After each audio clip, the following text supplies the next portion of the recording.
to continue the series of summer recipes with me. So today it's very simple and easy for kids to make. It's French fries. So let's get started with our French fries. So first of all, we have to heat pan.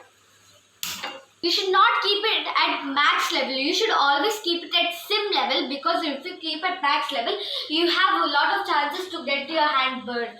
So we will now dump our French fries, which are right here. Since we are kids, we can do like this. We can go one by one. We can go slowly because we don't need like that.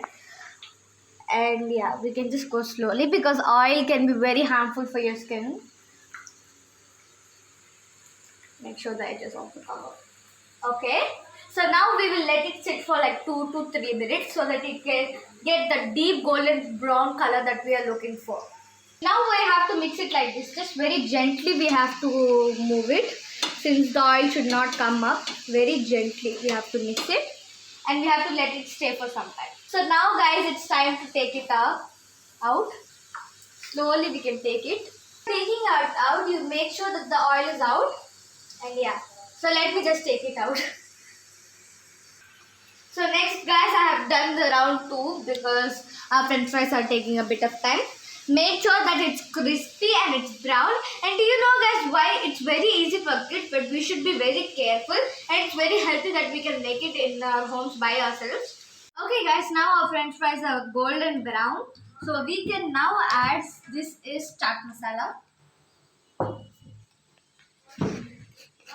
This is garam masala. We just need 1 pinch. We just need 1 pinch of chaat masala. Just a pinch.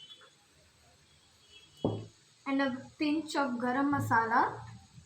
And 1 pinch of salt. So now we can mix it. Okay guys, so now since we have added a chaat masala and garam masala etc. salt, just a pinch of mirchi masala, mirchi powder indeed. So now guys, it's taste test time, so we need some ketchup and mayonnaise for dipping. Excellent guys, excellent taste. So guys, if you like it, it's very easy for kids to make for surprising their parents like that. So if you like this recipe, please like, subscribe if you did, and share this video to as many as people as you can. And if you did this recipe, please comment down below, and I'll be back with another recipe tomorrow. Bye.